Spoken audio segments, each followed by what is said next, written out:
कहानी पिता और पुत्र की। एक बार पिता और पुत्र साथ साथ टहलने निकले।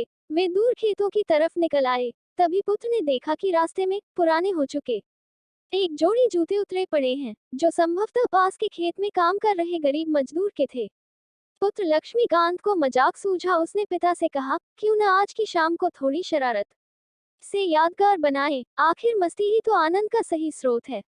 पिता ने असमंजस से बेटे की ओर देखा। पुत्र बोला, हम ये जूते कहीं छुपाकर झाड़ियों के पीछे छुप जाएं। जब वो मजदूर इन्हें यहाँ नहीं पाकर घबराएगा तो बड़ा मजा आएगा। उसकी तलब देखने लायक होगी और इसका आनंद मैं जीवन भर याद रखूंगा। पिता पुत्र की बात को सुन गंभीर हुए और बोले, बेटा, किसी गरीब और कमजोर के साथ उसकी जरूरत की वस्तु के साथ इस तरह का भद्दा मजाक कभी न करना। जिन चीजों की तुम्हारी नजरों में कोई कीमत नहीं, वो उस गरीब के लिए बेशकीमती हैं।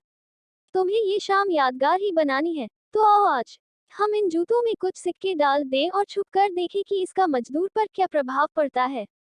पिता ने ऐसा ही किया और दोनों पास की ऊंची झाड़ियों में छुप गए। मजदूर जल्द ही अपना काम खत्म कर जूतों की जगह पर आ गया। उसने जैसे ही एक पैर जूते में डाले, उसे किसी कठोर चीज का आभास हुआ। उसने जल्दी से जूते हाथ में लिए और देखा कि अंदर कुछ सिक्के पड़े थे। उसे बड़ा आश्चर्य हुआ और वो सिक्के हाथ में लेकर बड़े गौर से उन्हें देखने लगा।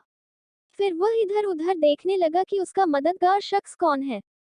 दूर दूर तक कोई नजर नहीं आया, तो उसने सिक्के अपनी जेब में डाल लिए। अब उसने दूसरा जूता उठाया, उसमें भी सिक्के पड़े थे। मजदूर भाव विभोर हो गया।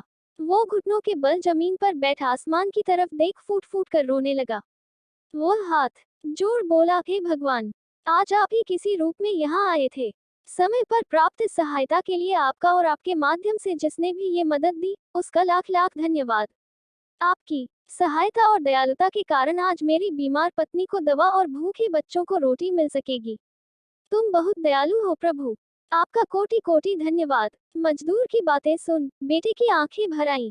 पिता ने पुत्र को सीने से लगाते हुए कहा, क्या तुम्हारी मजाक मजे वाली बात से जो आनंद तुम्हें जीवन भर याद रहता, उसकी तुलना में इस गरीब के आंसू और दिए हुए आशीर्वाद तुम्हें जीवन पर्यंत जो आनंद देंगे वो उससे कम है क्या? पिताजी, आज आपसे मुझे जो सीखने को मिला है, उसके आनंद को मैं अपने अंदर तक अनुभव कर रहा हूँ। अंदर में एक अजीब सा सुकून है। आज के प्राप्त सुख और आनंद को मैं जीवन भर नहीं भूलूंगा।